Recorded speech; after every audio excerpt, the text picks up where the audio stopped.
Hi, hello, welcome. Let's get cozy. Let's talk about books. It's that time of the month again. It's reading wrap-up time, and in today's video, we're not only going to talk about all of the books that I read in the month of October, but also we're going to pick together my November TBR. And last month, I did two separate videos for these two separate things. I had read more books in the previous month, and also I was picking out more books for my TBR. But last month, I did not complete my TBR. We're gonna get to it later. Let's get into today's video. Let's roll the tape. In the month of October, I ended up reading 9 books,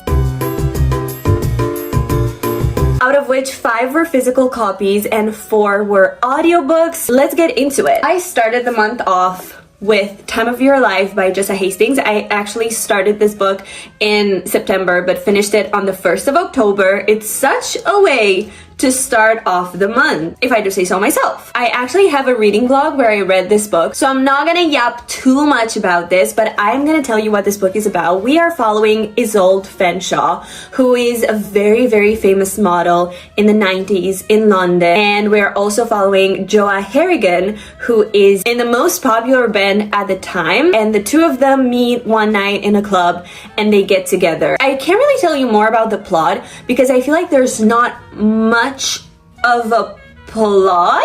I mean, we are following these people falling in love with each other, just going through their lives together, but not a lot happens. If I were to compare it to anything that already exists and you might have read, it's very similar to Magnolia Parks, where it's just these people being very rich, very toxic, and that's about it.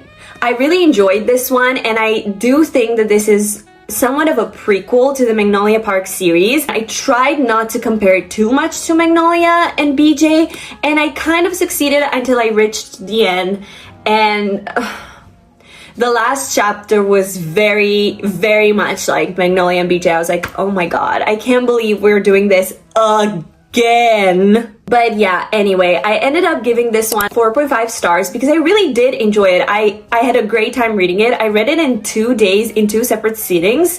It was very easy to read. I really enjoyed my experience reading it, but just by the end of it, I was like, I don't need to be here again. I don't need to have this history repeated, but I do think the author is gonna write a sequel to this one. That's what she says at the end, that it's just part 1 of a duology, if I'm correct. If book 2 ever comes out, I will be reading it. I will be continuing the series. I really, really did enjoy this. Jessa Hastings just writes like no other. She's my favorite author ever. The way her writing hits, nothing else ever will. So whatever this woman writes, I will read, but this was my least favorite book of hers up until this point. Another book that I actually started in September but ended up finishing in October is Catabasis, or Catabasis. I'm not very sure, and also the author said she's not very sure about the pronunciation, so we're just gonna go with whatever feels right in the moment. I had heard so many things about this author, about this book. I was so excited to get into it, and I was also kind of nervous. I knew about this author that she writes these epic stories, chunky books, emotionally impactful, and I was kind of scared to go into this book. I had never read anything else by her. I do own Yellowface, but I never got around to reading it, so I was kind of going in blind. I knew we were following 2 people who were going into hell to save their professor. 2 students at Cambridge, if I'm not mistaken. They both feel like they're the culprit, like they were the one who did it, and they go into hell to save their professor. And I will say the first 70% of this book, I absolutely devoured it. We get straight into the action. The book starts with them going into hell. We don't get a lot of context. It's not hard to get into or to follow. It's actually really action-packed and attention-grabbing. So I absolutely adored the beginning of it. I loved the lore behind it and all of the references that the author brought to the story and how she explained hell and how she constructed it and their journey through hell. up until some point where something happens with the main male character and I just lost interest. I don't know what that is. I lost the plot. I don't know. This is one of the audiobooks that I listened to this month and I really did enjoy it as an audiobook. Like, I don't feel like the audiobook took out of the excitement of the book. I just think it kind of dragged out a little bit too much and I just kind of lost interest in the plot at the end. But I really did like it as a concept and I did very much like the characters and what they went through and how their mental health was represented. And I had some notes as I was reading this, so I'm gonna read you my Goodreads review. So deeply human and relatable, but in a fantasy setting that makes it more immersive and exciting. Perfect for people who are or have been in an academic setting, including myself, because it gives them an opportunity to reflect, compare, relate, or contrast, and ultimately heal. A story about abuse of body and psychic, of seeing yourself as an object that serves your mind to reach higher grounds. A look into attraction, inhibitions, and love from a critical, overthinking perspective. A satire of our society from a misogynistic point of view. Also touches on the rivalry between women in academia and how easy the judgment of women comes to people, even to women themselves. It is unfairly normalized. I really did enjoy this one and I do highly recommend this one. I think it's very important to read for the people who might potentially relate. But yeah, it's one of those that I read, I liked, and left my mind. And I think I gave it 4 stars. Did I? Yes. 4 stars. And then I decided to read only sad books for a week and I do love me a good sad book. I do. I absolutely do. And I needed to feel something. I needed my heart to be shattered because I had too many 4 stars, 4.5, but not enough like hard-hitting 5 stars. I'm never gonna forget about this book. This is inscripted in my brain and in my heart forever. So I was like, okay, let me go into some sad books that will mark my existence and change my brain chemistry. So since I've seen this book everywhere lately and I really wanted to see what the hype was all about, I went into Project Hail Mary by Andy Weir. And let me tell you, this man is the man who wrote The Martian. I didn't read the book, but the movie was one of my favorite movies growing up. I watched that movie so many times. It's one of my comfort movies. I didn't know about it as I was going into this book, and then while I was reading it, I was like, let me just Google search this man because there's no way that this man is just an author. Like, he has to be a scientist. Like, he is just too smart to just be an author. Like, this is not just some research that he has done. He has studied these things. This is a science fiction book, by the way, if you couldn't tell by the cover. And then I found out that he was also the author of The Martian, and he is, in fact, a scientist, and his parents are also scientists. So yeah, that checks out because this is absolutely genius. This is a science fiction book about this one guy who wakes up in space without memories. He doesn't know why he's in space. He doesn't know like what's his mission, how far away from Earth he is, and how to get back. And I think the perfect way to go into this book is not knowing anything else about it. I think the best way to go into it is blind. And when I say blind, don't check the last page. Don't watch the trailer. And yes, by the way, it's also going to be a movie with Ryan Gosling. I am so excited to watch the movie. I think it's going to be amazing. Like, I already see it. It's going to be grand. This is the kind of book that you go in. There's a pigeon outside of my window. He's so cute. Anyway, you not knowing how this will conclude and what happens to the main character, that's the charm of this book. That's what makes you cry. That's what makes you ultimately rate it 5 stars, you know? If you spoil it for yourself, it's just gonna be a book about space. I, unfortunately, both looked at the last sentence and watched the trailer before I read the book. And also, I did not listen to it on audio, although this is what everybody says that you should do. It kind of felt a little bit flat for me. I still loved it. The story is great, the characters are great, but since it didn't have the wow factor at the end, I ended up rating it a 4.5, and I'm really sad about it, but don't you worry. I'm gonna listen to it on audio before the movie comes out. I'm gonna give the audio a chance as well. Maybe the audiobook will turn this book into a 5 star. Fingers crossed. But yes, I do highly recommend this book. if you go into it blind. The next book that I read in my sad books video was The Last Letter by Rebecca Yarros. And this book,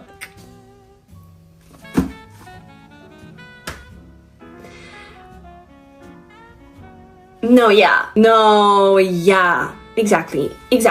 This book, it makes me sick just holding it. I have goosebumps right now all over my body just thinking about this book. This book is evil. Essentially, we are following two people who were pen pals initially. It's a small town romance, but also check your trigger warnings. The ending will just destroy your soul. And from what I've seen from other people's reactions online and also going through it myself, you can whether have one of two reactions when you read the ending. You will whether anticipate a very diabolical and out of fucking nowhere ending, and that will make you feel even more emotional and connect even more to the story and the characters, or you're gonna be pissed off and end up rating it 1 star, hating it for the rest of your life. I am one of those people who knew that the ending would be diabolical. I went into it prepared to have my heart broken,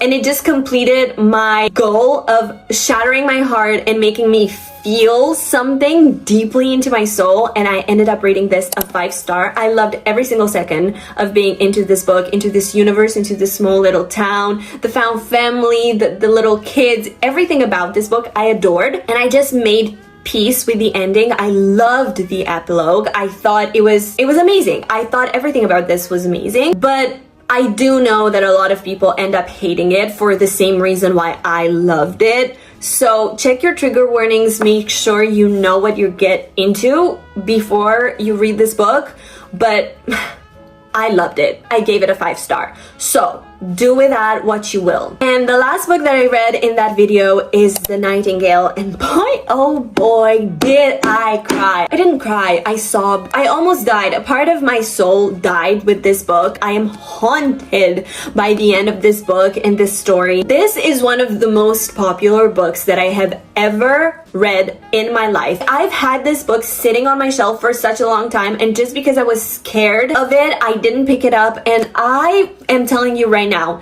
if you are one of those people who are scared of picking this book up because it intimidates you, let this be your sign. Pick this book up. Pick this book up. Pick this book up, because it is worth it. It is popular for a reason. And I have a pro tip for you. This is what I've done in my reading vlog, in my reading experience.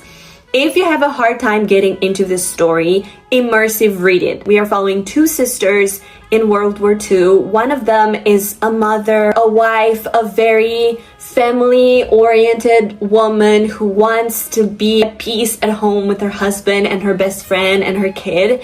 And the other sister is a rebel who gets kicked out of all of the schools she went into. She wants to help the country. She wants to make a change. She wants to be one of the boys. She just wants to be part of the action, and she wants to do what she thinks is right. And it's their story going through World War II and how the war can affect you and how you change when something that radical happens to you. I have the utmost love and respect for both of the main characters. Again, goosebumps. Do you see that? I don't know if you can see that, but goosebumps. I will never shut up about it, so you better get prepared for me to yap about this book for the rest of existence. And I am now convinced that I should in fact read every single Kristen Hanna book that there is out there. And now let's get into some more of the audiobooks that I listened to while I was doing the reading vlog. I ended up reading Mile High. It was part of my October TBR, and I listened to it on audio. I had read the entire Windy City series previously this year, absolutely adored it. Mile High was the only one that I hadn't read, and this is the first book in the series because I was advised to start with book 2 because Mile High could be a hit or a miss. A lot of people hated it, a lot of people loved it, so everybody was like, start with The Right Move, and if you end up loving the series, go back to Mile High. And that's exactly what I did. And I will say, I don't know why people hate this book. I mean, I'm not completely head over heels head over heels. I'm not obsessed with the main male character, and I get how he can be icky at times. I did love this story. I did love the book. The little glimpses that I got of Ryan and Indy, I absolutely loved it. And ow! I completely smashed my nail on the floor. Ow. Okay, let's proceed. Yes, I absolutely loved the little crumbs that I got out of all the other characters, but I also loved getting their story. I'm glad I read it. I loved it. I think I gave it a 4.25 stars. I loved it. I loved it. I highly recommend it. I don't know if you should start with this book when you start the series, but definitely don't sleep on it. Like, if you've read the series but skip the first one as I did, you can confidently go back to the first one because it's not bad. It's actually a good book. Another audiobook that I listened to that was also on my October TBR was A Good Girl's Guide to Murder. And this book was popular years ago, so many years ago. It takes place in 2017, so I'm assuming it came out around 2017. So it's almost been 10 years and I'm just now getting into it, but you know what, it's better late than never. I actually really loved this book. I had heard that for a lot of people the ending fell flat. For me, it didn't. I'm the one person that will always get surprised by mystery endings because I never guess them. I never do. And you know what? That's great for me. That's great when you don't guess them because you just get to enjoy the book even more. And I absolutely loved it. I think I gave it a 4.5. I can't wait to continue the series. Absolutely, highly recommend. Now I guess I could actually also tell you what the book is about. We are following Pip, who lives in this small town in the UK where a girl from her high school disappeared 5 years ago. Her boyfriend himself, after this girl went missing, and everybody pointed the blame to this guy, and Pip doesn't think that he was the one who did it. And for a project at school, she tries to solve the mystery, and she does. Spoiler alert, she does. I don't know what kind of school she goes to, considering that she solved a mystery and she investigated this as if she was a police officer, but you know, that's beyond, that flew by my head. I don't know how realistic that is. I don't care. I enjoyed every single second of it. I loved the audiobook. I highly recommend. I'm so excited to get into the second book in the series. So you know what? A very enjoyable read. And the last audiobook that I listened to this month was The Daughter of No World. My expectations for this book were so high, over the moon, beyond this planet high, because I had seen Madi's vlog when she reads it via M's recommendation, and she cried. She gave it 4 stars. She always speaks about this book and how much she loved it, and I don't really get the hype that much. I mean, I liked it. I think it was enjoyable. I think it was bingeable. I think it was very interesting and unique. And I had actually never read something similar ever before in my life, but it wasn't like insane. It very much felt like the first book in a series. I really want to continue the series. I really want to read the second book and to complete it, hopefully by the end of this year. I will say I really liked the connection between the two main characters. I had long since read a book where the two main characters, the romantic interests, have such a good friendship before anything happens between the two of them. Like, I actually believed that they liked each other and that they knew each other before they got into a relationship, and I highly appreciate a slow burn and also a good love story. It's gonna be very hard for me to explain what this book is about because fantasy in general is hard for me to explain.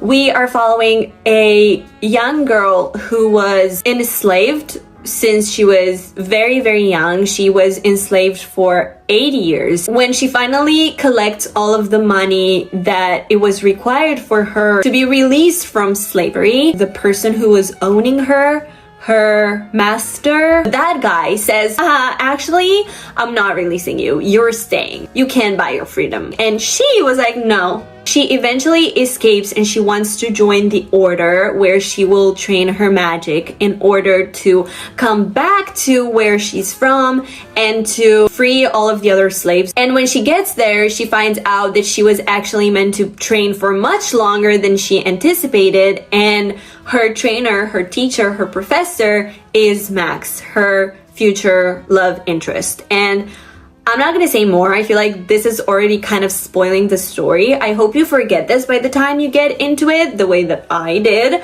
because it's nice to go into it blind and kind of not know what happens. And I feel like that's the charm of a good fantasy book. You actually don't know what is happening until book 2 or 3, when you're kind of like, oh, okay, that's the bigger picture. That's what I've been missing, you know? The last book that I read in the month of October was If It Makes You Happy by Julie Olivia. And I have been seeing so many people reading this book lately and giving it 4.5 stars or 5 stars, saying it's like Gilmore Girls, like a warm hug, the perfect fall read. And I was like, you know what? I'm gonna give it a chance. Although last year, the other fall popular book was The Pumpkin Spice Cafe or something like that. And I hated that book. I hated that book with a passion. Nothing happened.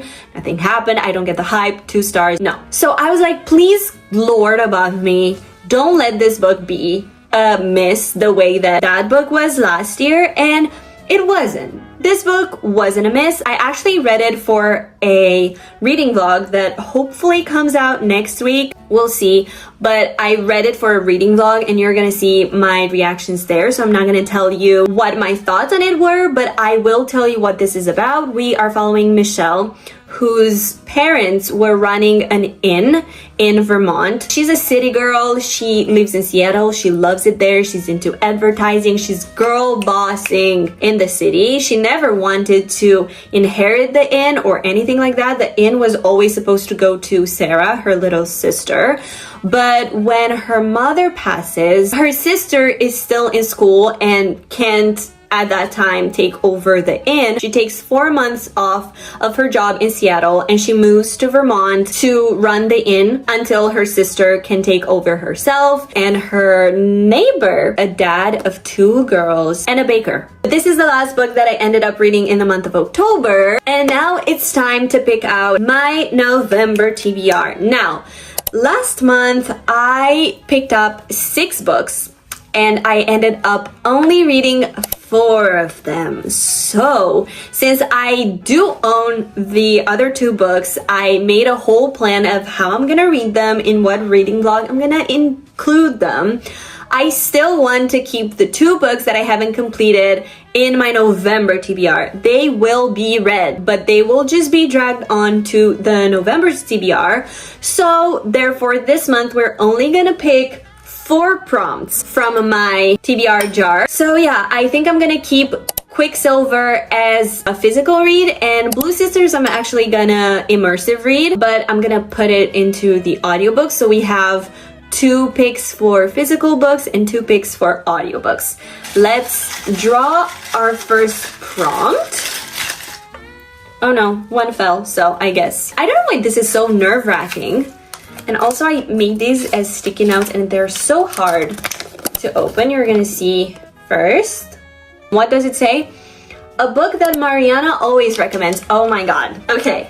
I have been thinking about this. I already know what I'm gonna pick. I don't even have to take time to think about it. Initially, when I put this prompt in, when I wrote it with the intent of reading Red Rising, because at the time Marianna was reading Red Rising and I really wanted to get into that series. I was very curious about the hype. Since then, there's another book that I've been wanting to read and I don't know what other prompt could fit it. So I think I'm gonna keep Red Rising for another prompt also in here. I'm going to go into Divine Rivals, and hear me out.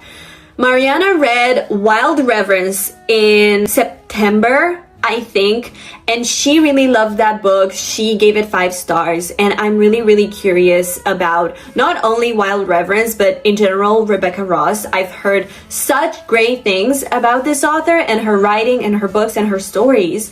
But Wild Reverence is a prequel to Divine Rivals, and a lot of people suggest that you read Divine Rivals before you go into wild reverence, and I want to do that. I want to read Divine Rivals first because I never got around to reading Divine Rivals, and Ruthless Vows I think is the second book in the duology. So I am going to pick Divine Rivals for this prompt, and I'm going to audiobook it. I already have it saved on my audiobook app, and it's not cheating technically because Marianna always recommends Divine Rivals as well. I think it's one of the books that she gave 5 stars, so it fully fits the prompt, but I am reading this book with the intent of eventually getting to Wild Reverence.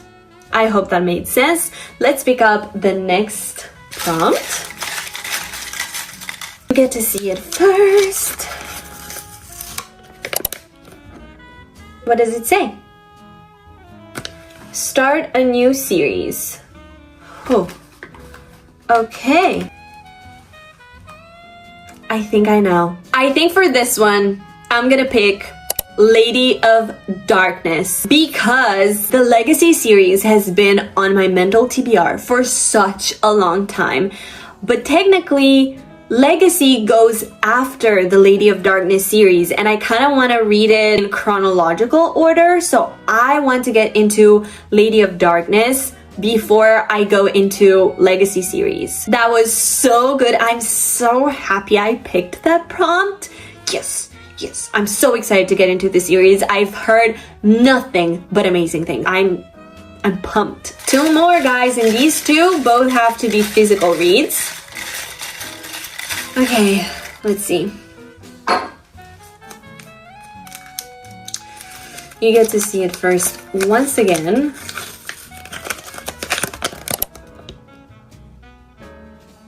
What does it say?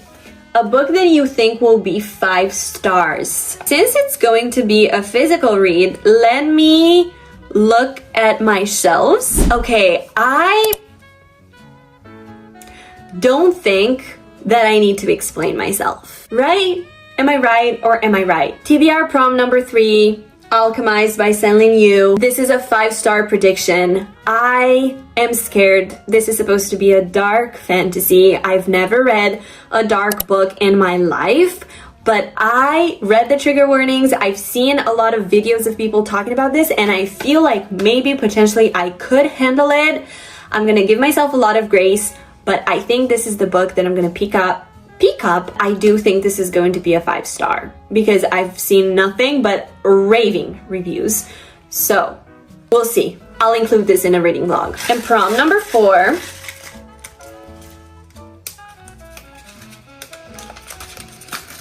Okay. No way, I recognize it from the little hearts that I could see. A recommendation from a follower. I'm so happy I picked this one. So there is this one lovely girl from TikTok. She DM'd me and she was like, will you read my debut novel? I don't know if it's actually her debut novel, a novel written by her. I was like, yes, of course I'm gonna read it and I'm gonna give you a review. And I was kind of hoping that that could be on my TBR, so I had an excuse to actually go into it and maybe even vlog it for you guys, whether on YouTube or on TikTok. Keep an eye out for it. And I was like, please let me pick this prompt. I can't believe I actually did. The prompt gods were with me today. I'm so happy I picked this prompt. Fragments of the Bleeding Sky, a psychological thriller novel. And I have an ebook copy of it. Yes, I'm very excited I picked this one. That's gonna be my final read this month. These are the 4 prompts that I picked this month. That was my October reading wrap up and my November TBR. I hope you guys enjoyed. My TBR gods were with me today, so I'm very happy. I'm actually really pumped about this. It was one of my favorite videos that I've ever filmed for YouTube so far. I hope you guys have enjoyed today's video. I hope your next read is a 5-star floppy book, the perfect book, the best book you've ever read. I hope you have a great rest of your day, and without further ado, I'll leave you to reading.